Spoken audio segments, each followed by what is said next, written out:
Grand Rising, all my beautiful souls. How you doing? I know everybody's doing lovely today. Right now, I'm watering my beans.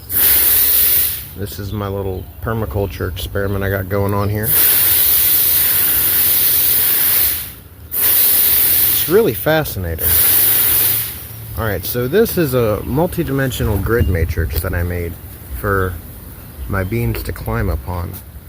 And if we go on this little walkboard right here and just scoot these little babies out the way. Yeah, we're just gonna scoot them. Alright, now safety scoots. Safety scoots are important. Remember your safety scoots.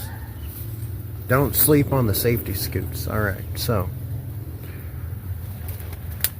these beautiful little creatures here are starting to climb up my multi-dimensional grid matrix. Okay? And since they follow the path of least resistance, they will naturally start climbing up this matrix that I've made. The irony that we escape the matrix, but plants love the matrix. It's fascinating. But the point of this is that I've realized in traditional gardening, or even permaculture, or agroforestry, right?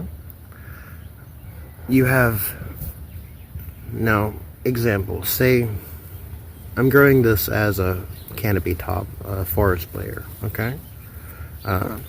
Canopy layer. And then underneath the canopy layer, down near the rhizome sphere, is where, if you notice, I don't have mulch, but I don't have a lot of weeds.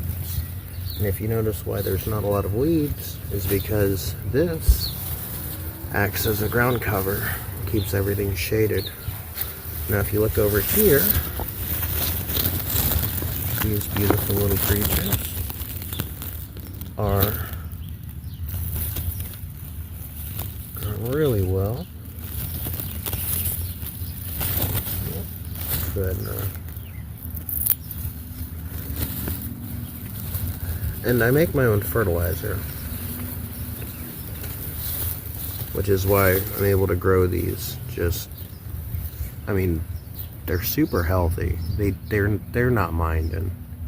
Honestly, I was a little intrepid at the beginning to cover these, but I mean, they're vibrant, they're luscious. I mean, I have big hands. That's a leaf for comparison, and I just planted these maybe a month ago, not even that. So as these are growing up this grid matrix, okay, they grow up here, okay, and as they're growing up the grid, they're going to transport from vertical over to horizontal, and they're going to work on this horizontal grid. And that horizontal grid, with all of the foliage, my hypothesis is that it's going to act as a secondary ground cover layer. So there's an air gap between this layer right here. Hi, baby. Yeah, so between here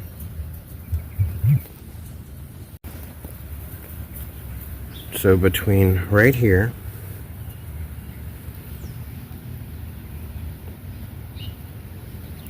and then as we go up, they'll go to this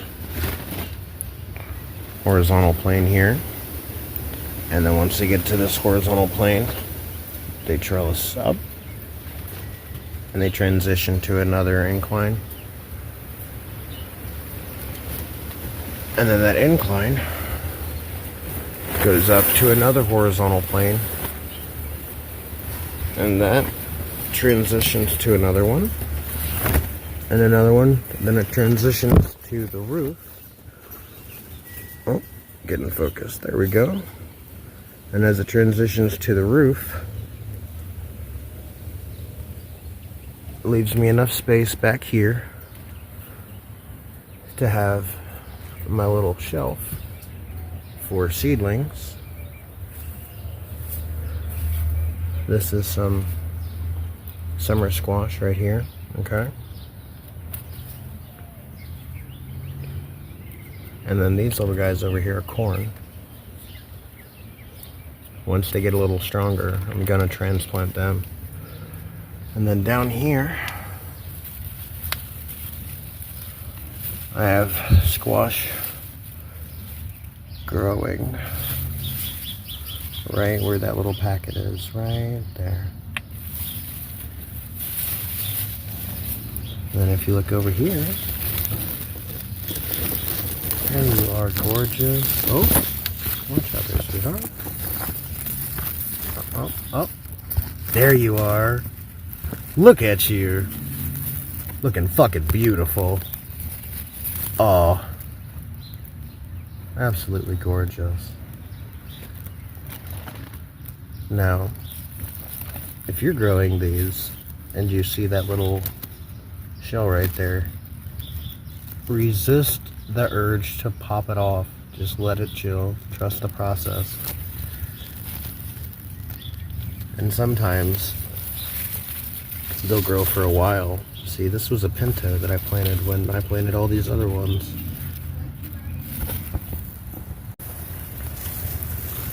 So, I planted this pinto the same time I planted all of these other ones, and it just failed to thrive. It really did. It didn't do well. So what I do is I just plop it off right there, and while those roots are pulling up all these nutrients, once you do that, if you leave the roots in the ground, all of that root exudate is going to start pushing all of those nutrients back into the earth, okay? And as they're flowing back into Gaia,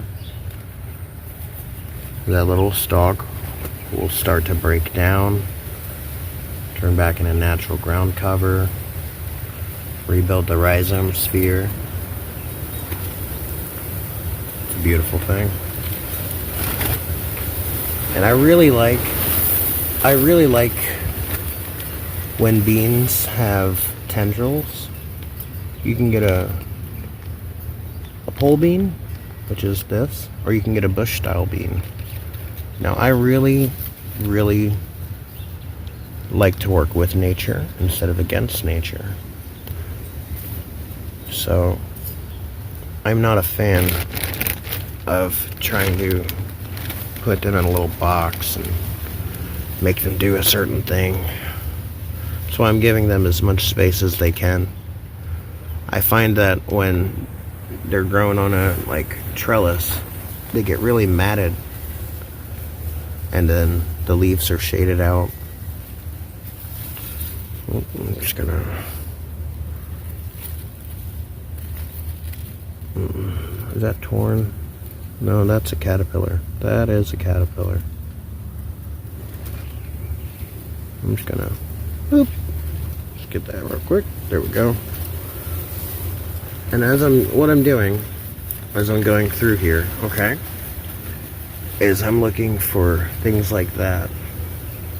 See right that? You don't want that. There we go. Boop. I'm just gonna take that off, and we're just gonna get rid of that. All right. Like, you see that? You see the little guy right there?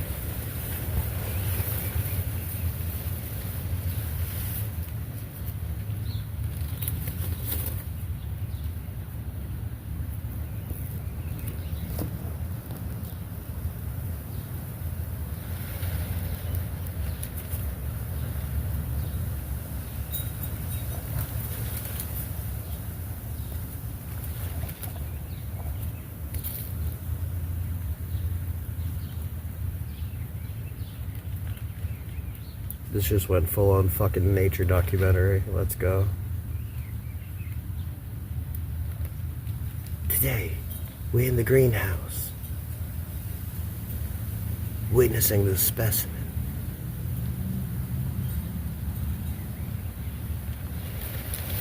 I am so here for it right now. I'm with it. This little fly is just living his little fly life. And you know, I have the capacity. Yes, I know that creator is hurting my little plant there. But because I don't use pesticides, it's all organic. I have other creatures in here that'll handle him. I also have wasps in here as well. They don't mind me, I don't mind them. But he is a beautiful color. Absolutely gorgeous.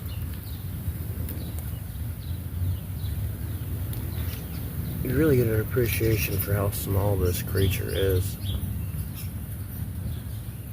Look at that. There's beauty all around us every day. You just gotta take a minute and just stop and look at it.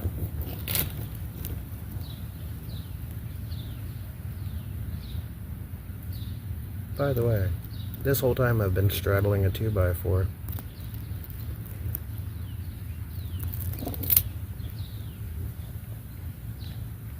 What an adventure, man, you know? Just woke up and I was like, hey, you know what? I'll go here, record in my greenhouse. Building my studio right now.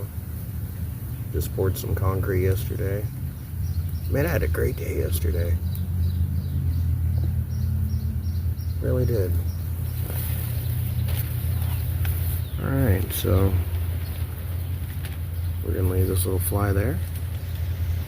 Ooh. Let's see here. Here's some sweet peas I got growing. Have broccoli going over here as well. And carrots.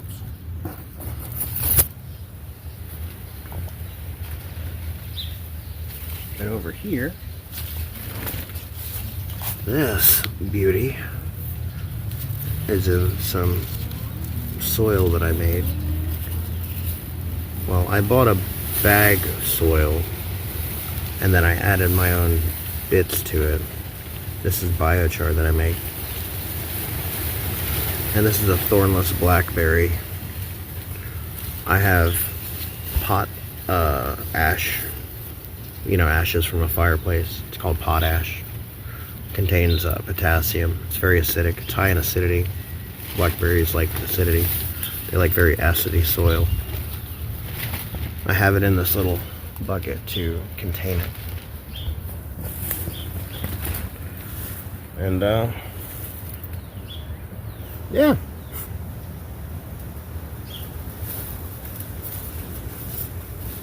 So it's looking good, man. Really, it's looking good. I'm really grateful. Really grateful. Got a banana. Got a ever-bearing mulberry. That sounds wild. Yeah. You know, I appreciate y'all being here.